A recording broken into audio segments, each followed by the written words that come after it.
Dr. Charles Apoki. I'm reaching you from the new regis we just made at the permanent site of Petra Institute. We had cucumbers here previously, and we have harvested, and we want to plant cassava. Life is very dynamic. If something does not give you enough satisfaction, find a way to improve on it and bring out new results. I just had a couple of friends that left here now. They came to the farm fellowship. I want to quickly talk about Chris Argyris' theory and organizational conflict. Chris Argyris postulated that for any normal, psychologically mature adult, a time comes when his personal interest comes in conflict with organizational goals. That is, if somebody is working for you, if somebody is working in an organization, if somebody belongs to a system, a time comes when his personal interest comes in conflict with organizational goals. I was wondering why pastors were breaking away from churches. And by the time I looked at it critically, interviewed a lot of them that came to meet me for counseling, I found out that at a point they have labored in the system, but they are not getting fulfillment. And in a bid to actualize their lives and themselves, they want to go away and start their own. You see, in the Maslow's pyramid of motivation, you have basic physiological needs. Then at the peak of the pyramid is self-actualization. You see, even in a country like Nigeria and most countries in the world, a time comes when a region, a group of people, a tribe, their interests will come in conflict with organizational goals. You see, like the Basque region in Spain, where Barcelona is, at a point they've been wanting to be on their own, to stay on their own. They don't get fulfillment and actualization in the entity called Spain. Like in Nigeria, the average Nigerian citizen does not feel a sense of actualization and pride. One of the things that changed my life, apart from the way government was able to give me social justice, to make me who I have become, was when the Golden Eaglets won their trophy. That was in 1985. I was doing youth service at Owerri. In the orientation camp, I told myself, if these young men can bring glory and greatness to Nigeria, in my lifetime, I must bring glory and greatness to Nigeria and contribute to the growth of Nigeria. If Nigerian citizens do not have their destinies, their aspirations actualized, they will become enemies of the state. They will become antagonistic to state policies. If the states and the regions do not feel actualized and their interests are not actualized, they will come in conflict with the organization. So in the Niger Delta, a crisis is brewing, and the government is not aware. They are taking it for granted.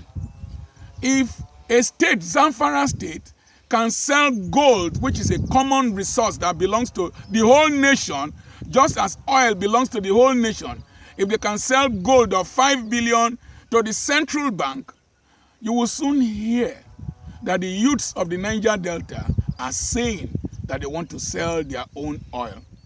What do we need to do to diffuse this tension in the Apoki's theory of the balloon when it comes to political entities? Number one, make sure that each region of this country gets a sense of belonging, gets a sense of self-actualization. I proposed before now on an interview that I did, and if you go to my blog, about the new narrative. Let the 6 geopolitical zones produce 6 presidents that will rotate every 2 years.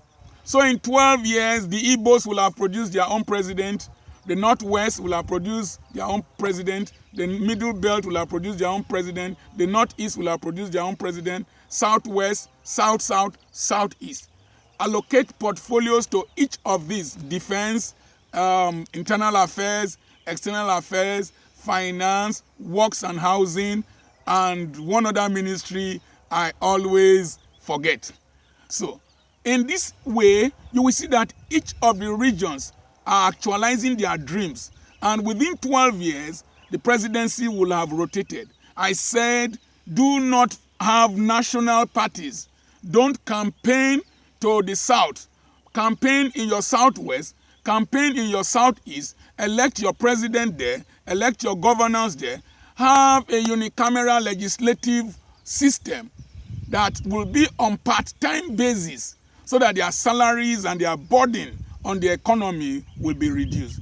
And use those resources you will scoop from various places to aid the poor man, the masses. Let them get education at a very affordable rate, good education. Let them have good roads. Let them have good housing. Let them have good police force. You will discover that this self-actualization will make people in this country be more loyal to the government, less destructive, less rebellious, and more patriotic. In that way, Chris Ajiri's theory works in such a way that when you give people a sense of belonging, they are more productive. I have been married for 35 years. I know my wife wants to marry me alone, doesn't want another woman to share my love with her.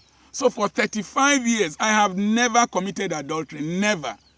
Because immediately I do, her interests will be divided. I give my wife opportunities to function, do things on her own, within the system. I am the head of the system, but if I start struggling with her, it will bring tension. She will not put in her best. Number two, my children know that I give them opportunities to function. When my son came, my last born came from Europe, he said, "Daddy, don't be showing me bush. Clear this place, make it open." I listened to him, I cleared it, and the place is open. I told him I was reluctant to do it. He said, "Do it. Don't care what people will say." I did it, and I got the results anticipated. So he has this sense of belonging, this sense of functionality, this sense of self-actualization. I left my office for him downstairs, and I moved upstairs. So he sits on my seat. People relate with him. My daughter is there. I didn't want her to carry my granddaughter on her back and be trekking. So I bought a car for her. She drives. She has a sense of fulfillment. She lives in a house with solar system and all that. So you see her, she commits her life and her strength to the father's business. My daughter can kill somebody because of me, because she believes in me. So let's make Nigerians have a sense of actualization, have a sense of belonging, have a source of believing in this nation. By the time we do that, the greater and newer Nigeria will come out. And all of us will rejoice and say, God bless Nigeria. And God bless the youths of this country. God bless my generation with wisdom to raise the new Nigeria. I'm your friend, Dr. Charles Apoki. Keep sharing this post. Go to our blog, Dr. Apoki's blog. Go to our Facebook page, Charles Apoki. Go to our Twitter handle. Go to our Instagram handle, and then share, and then ask questions, and you can communicate with us online through Messenger. And then buy our books from our bookshop, petrapublications.com. God bless you. I'm your friend, Dr. Charles Apoki.